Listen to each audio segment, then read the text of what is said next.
And now explain the equations of motion of a body projected vertically upward. In the last class, equations of motion of a body projected vertically downwards in case of freely falling body discussed. But now today, equation of motions of a body projected vertically upwards. Vertically projected upwards, the velocity decreases and said to be negative acceleration. That means A is equal to minus g. These are the four equation of motions are related to this one. V is equal to u plus at. That means V is equal to u minus gt. S is equal to ut plus half at square. It changes to S is equal to ut minus half gt square. V square minus u square is equal to S becomes V square is equal to u square minus 2gh. Sn is equal to u plus a into n minus half. It becomes Sn is equal to u minus g into n minus half. These are the four equations of motion on a body projected vertically upwards. And now the some parameters on explain the projected vertically upwards. The first of all, the most important parameter, the maximum height. Maximum height means for a body projected vertically upwards. For a body projected vertically upwards, the maximum vertical displacement from the ground, which its velocity is 0, is called maximum height. For a body projected vertically upwards, the maximum vertical displacement from the ground about which its velocity is 0. Its velocity is 0, then the total vertical displacement is called maximum height. It is denoted by h maximum. For suppose consider a body is projected with initial velocity u. With initial velocity u, the relation, the velocity displacement relation, v square minus u square is equal to s. Substituting these values, initial velocity u, acceleration minus g, s is equal to h maximum, v is equal to 0. Substituting the values, 0 minus u square is equal to 2 into minus g into h maximum. Minus u square is equal to minus 2g h maximum. Minus minus cancel. H maximum is equal to u square by 2g. The maximum height is depend upon initial velocity and acceleration due to gravity. For suppose in the first case, the acceleration due to gravity constant, h maximum proportional to u square. h1 by s2 is equal to u1 by u2 whole square. And second case, initial velocity u constant, h maximum is inversely proportional to g. h1 by s2 is equal to g2 by g1. And this concept based on the most important key point can explain. If two bodies of different densities will be different. That means one is the lighter body and then one heavier body, and of same mass are dropped from the same height, then which body will throw the ground earlier. For example, these the two bodies are same mass, the density will be different. The same mass, density will be different. That means volumes will be different. When air resistance is not considered,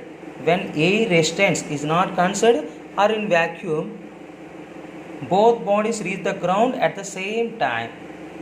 This is a very important point. When air resistance is not considered or in vacuum, both the bodies reach the ground at the same time. For suppose when air resistance is considered, the denser body will reach the ground earlier. The higher denser body will reach the ground earlier. And the second parameter, the time of ascent. Time of ascent means for a body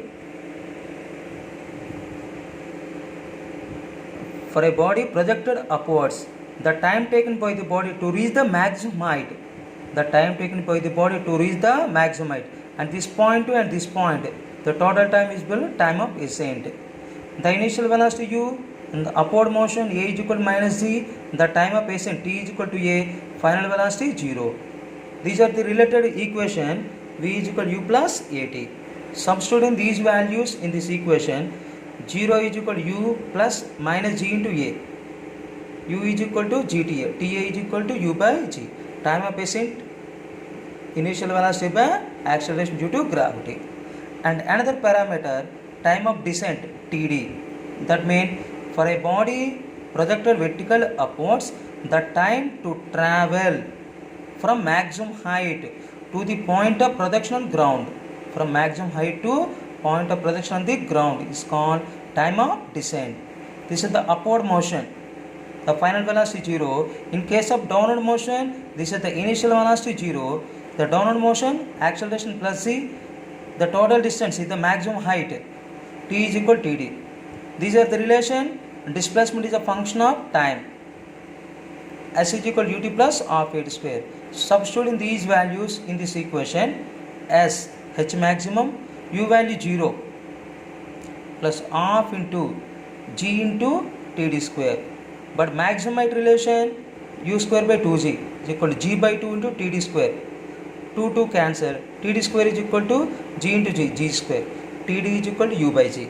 That means the time of ascent u by g, time of descent u by g. The related to some two important point. When the air resistance is not considered, or in vacuum, time of ascent is equal to time of descent. When the air resistance is not considered or in vacuum, time of descent is equal to time of ascent. For suppose when the air resistance is considered,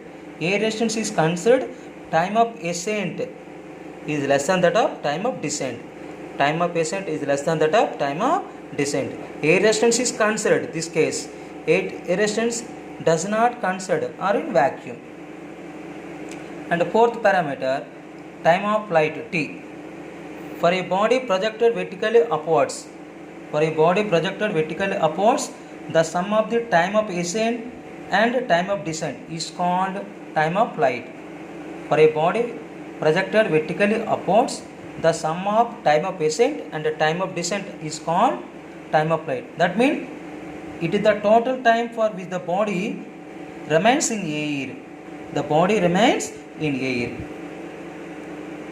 It is the total time for which the body remains in air. That means time of flight is equal to time of ascent plus time of descent. U by g plus u by g. 2u by g.